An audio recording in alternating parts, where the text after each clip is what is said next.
duly elected for the Manchester Central constituency. November 2012 and Manchester Central elects its new Member of Parliament. The turnout is 18%, the lowest on record. Voting is a right fewer and fewer of us bother to use. In the North West, turnout is below the national average. This in a region that once led the country and the world in the fight for democracy. 1819, St Peter's Square in Manchester. 60,000 people are gathered from Blackburn to Bury, from Salford to Stockport. They arrive in peace, demanding the right to vote. And here in Middleton, 3,000 people gathered for the march on Manchester. They were led by Samuel Bamford, one of English history's most famous advocates of votes for working men and women. Born in Middleton, he's buried here in St Leonard's Church in the town.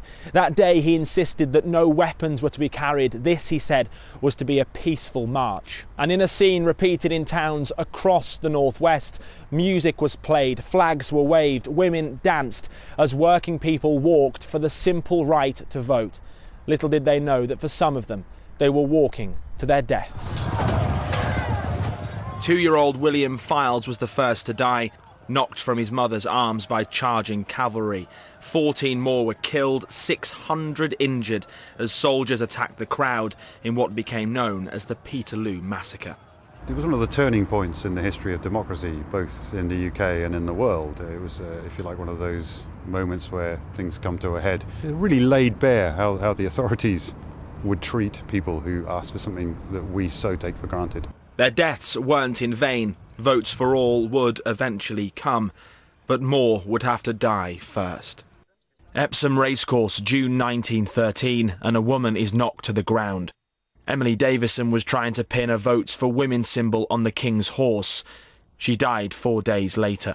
She was a suffragette, a movement formed here in Manchester.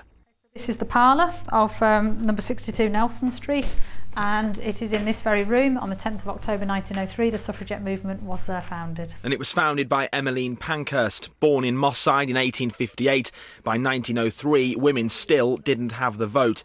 And it was time for action. Words had been spoken for 50 years and wasn't getting anywhere, and so they decided that deeds were what were needed. For Lillian Forrester, Annie Briggs and Evelyn Monester from Whalley Range, it was a call to arms. Their crime on one night in 1913 caused public outrage. At 9 p.m. on the 3rd of April 1913, 3 local women stormed through the doors of Manchester Art Gallery. Armed with hammers, they headed for the gallery with the most valuable and famous paintings. Once in here and knowing full well that they'd be caught, they came along this wall, smashing the glass of the artwork, causing several thousands of pounds of damage. 100 years on from Peterloo, people in the Northwest were still fighting for the vote. But the 3 women, like hundreds of Northwest suffragettes at the time, suffered the consequences. They were force-fed by having their mouths wired open. They would have their legs tied to the chair or to the bed. Some of them died as a direct result of the injuries they sustained as a result of force feeding. They believed so strongly in the cause, they believed so strongly in what they were doing, that they were prepared to put up with that. But their belief wasn't enough. It would take a world war and the deaths of many millions for men and women to finally be given the vote. Helen Pankhurst is the great-granddaughter of Emmeline. A campaigner for women's rights in Ethiopia, she believes her family and the Northwest helped change the world. Well, it was the heart. I mean, that's where the WSPU, the suffragette movement, was formed. It's a symbol, I think. So although women's rights and the issue of women voting is a very complicated factor that's involved lots of people, if there's one single icon, I think it's Emmeline Pankhurst that people think about.